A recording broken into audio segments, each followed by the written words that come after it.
Hello friends అందరికీ ఈరోజు అయితే ఒక ఆర్ట్ చేయబోతున్నా. Art and craft.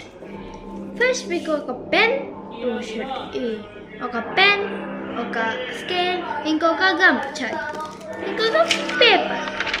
దానికి ఇవన్నీ ఫస్ట్ అయితే మనం తీసుకుందాము స్కేల్. యాక్చువల్గా కొత్త సెట్ నుంచి తీసుకున్నాం. అదైతే ఏం లేదు, మా దగ్గర నుంచి తీసుకున్నాం. ఇది చాలా సెట్ రూపీస్. కొత్త స్కేల్ అనమాట. స్కేల్ తీసుకొని ఆ పేపర్ని హాఫ్ కట్ చేసుకోవాలి. ఓకే, ఇలా అయితే లైన్ తీసుకోవాలి. అది కొంచెం అలా అయిపోయింది.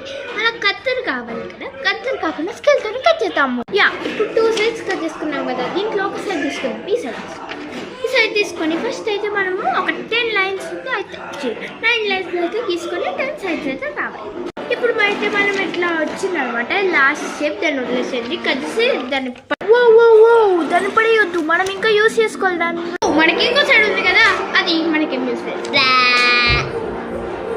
కాబట్టి మీరు బెటర్ సైడ్ తీసుకుని నేను పిచ్చి సైడ్ తీసుకున్నా, మర్చిపోయింది. డన్. ఇప్పుడు ఈ సైడ్ ఇది పడేయకండి, దీన్ని పడేయండి. బాయ్. ఇవన్నీ దీనికి ఇష్టం వచ్చినట్టు స్టిక్ చేసుకోవాలి. ఇంకా మనకి స్కేల్తో ఏం పని లేదండో. ఇప్పుడు అన్ని ఇష్టం వచ్చినట్టు పెట్టుకోవాలి. అంటే చెప్పిస్తున్నాను, చెయ్యికి బాగా అంటుకపోతుంది. జస్ట్ 4 అతికిచ్చానంటే అంటుకపోయింది. చూడండి, కనపడట్లే కదా. హాయ్. ఇప్పుడైతే మా చెల్లెని ఉపయోగవుతున్నా. అది ఆమె ఓవర్ యాక్షన్ చేసేది మీరే చూసుకోలేదు. మా అక్క ఎలా చూడండి ఫ్రెండ్స్. మీకు తెలుసు కదా ఫ్రెండ్స్, ఆమె చెప్పేది వినిపించుకోండి.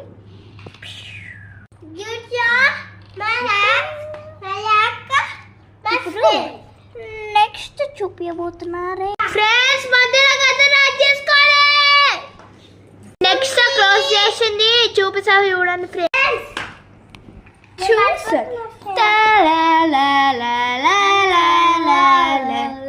ఇప్పుడైతే మనం అయితే మిగిలిన సైజ్ కట్ చేసుకున్నాము.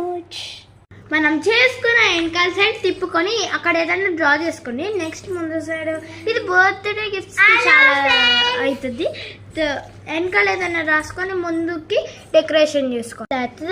ఇట్లాంటి ఏదైనా రాసుకోండి. ముందు ఎలా డ్రెస్ చేసేసుకోండి. ఇలా ఏదో ఒకటి గీసుకోండి. ఫ్రెండ్ అన్విక, అండ్ దాని తర్వాత friend Anvika friend, best friends for